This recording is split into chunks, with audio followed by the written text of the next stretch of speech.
Welcome guys. Today I've got the Rotor.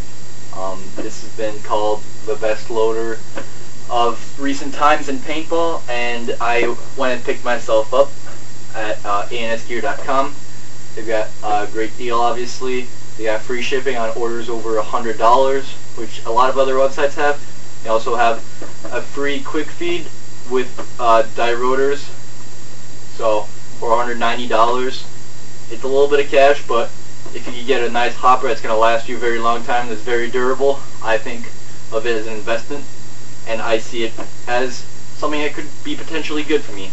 So I'm not going to be doing a review of it today. Obviously, since I've just gotten it, I'm going to hope to put at least 3 or 4 cases through it until I can give it a somewhat thorough review, and I'll just unbox it. Obviously, I've already taken it out of the box and I've installed the speed feed, so don't flame me. This is not the first time I take it out of the box. I have installed the speed feed. Alright, so when you take it out of the box, you get the manual right here, full color manual. I got yellow. I'm not sure if it actually comes out yellow or if it comes out clear, but I got dye paintball sticker. Got the black 3rd generation dye rotor. Put that down right over here. I took off the lid, so I've got the lid with the spring and the pin right over here, just in case I need to switch for a rainy day or a tournament. I've got warranty card that it comes with, just in case anything wrong is with it.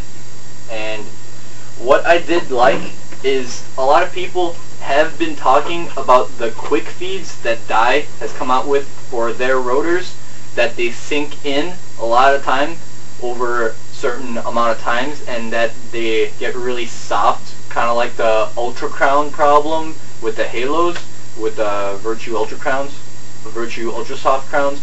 So what I did like that A&S Gear did is, instead of just giving me a Dye quick feed, free with the purchase, to give me an Exalt speed feed. So if you guys don't know, that's what it looks like. It's 6 triangle fingers going inside, and this thing works well. It as long as you have at least a half a pod, they're all going to go in, and even if they're just sitting on top, it's really easy to get them in there. And then I put a whole pod in it and started shaking it, and none of them were falling out. This thing was barely even popping backwards, okay? So real low profile. And also what's nice about this, instead of the Dye Virtue Crowns, is you put it in with the top shell off and the actual top component off. So it's not going to be like the Virtue Crowns where it adds about ½ an inch to your profile. It stays just as sleek and stays inside. And what many people don't know about the Dye rotors is they actually have this little nick back here that's perfect for fitting a pod, so that if you try to take out a pod to put in here, it's not going to slip backwards, okay? So it actually did take me a little bit to figure out how to take this apart. I knew that you took out the top shell like this, but I could not for the life of me figure out how to take this bottom part out. But after a while, I figured it out, and now that I know exactly how to do it, I'm sure you guys on YouTube have seen this a million times. It's incredibly easy to take this bad boy apart and do maintenance on it, or if there's any paint that gets in here broken, you could fix it, okay? So obviously taking it apart, putting it back together, not that big of a deal. And it's really cool to actually see it work too.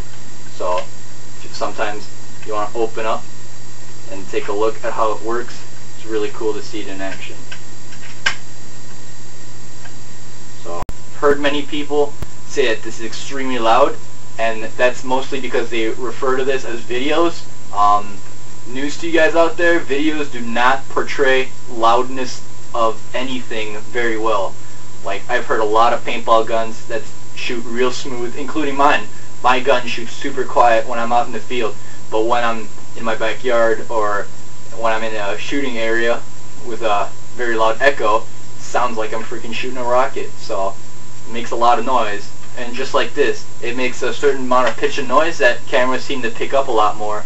And this does not make much noise. It's probably going to be quieter than your gun. And it has a run quiet operation, which means when there's paint in here and it gets jammed, or not jammed, where it gets stuck because there's too much tension because you're not shooting, it's going to stop. So it's not going to be making any beeping sounds or it's not going to keep spinning. So it's not going to be like the velocity, or it's not going to be like the torque. I'm not ripping on them. It's just these have quite run operation, and they have a little bit of noise while they're going.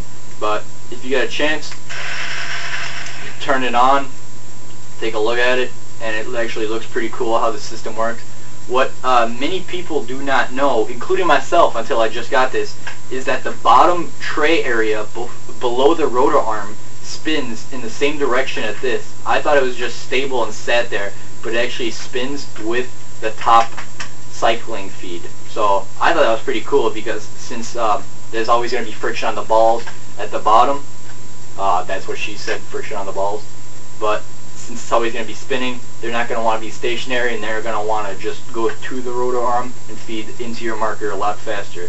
So I'm guessing that's one of the features that Dye came up with to have their very consistent feeding. Obviously back here there's the shark fin rotor arm to make the rotor arm spin backwards in case it jams. Very useful. You put the tray back on, just like that. Top shell. And there you go. Full loader is put back together. So obviously I can't do a review of this, but earlier I did attempt to do some drop tests, and I had a couple problems with it. I'm not going to try to butter coat it. This did jam a couple times, but I'm going to be completely honest. I was using terrible paint. Like, I was playing just for fun with my friends. Nothing too competitive. We always play competitively, but we just try to mess around sometimes, and we try to play as often as possible. So sometimes buying the cheapest paint means we can play more often. So now I'm probably going to start buying more paint, but of better quality. So I'm going to invest in a little bit more when I play, because I did notice that this jams up with bad paint, and I've heard this all over the place, and I know you're not supposed to use reballs, so I'm not even going to try that, because I'm not going to get false hope, because I know it's not going to work with reballs. So I have two options right now as to what paint to get. I have either Inferno, which is tournament grade paint. I could get it for about 50 bucks at Dick's Sporting Goods down the street from where I live, or for $10 less at 40 bucks a case, I could get Woods Vault paint. Now Woods Vault paint has a little bit thicker shell, so it would have a more consistent shape than a lot of other paints. So I think that could be useful, because what I noticed is my paint was a little bit soft, so it would get jammed between the rotor arm and the top cycling. But if you guys have any recommendations for paint, I'll try them out. But I know you guys are all going to recommend Draxis Gold or RPS Premium, Marbleizer, all those super expensive paints. And I'm sorry, I'm not a millionaire, so I can't just go out buying $80 worth of paint and then shooting it all in one day. So I'm going to try to stick with more economy paint, but I'm going to try Woods Vault paint, or maybe some $50 tournament paint, and maybe try to tone down a little bit how much I shoot. But yeah, I'm going to try out different kinds of paint. I'll probably do a video comparison of different kinds of paint and how they react with the rotor. And coming up soon, I'll have a video of my brand new paintball gun stand. So stick around, subscribe, and thank you for watching.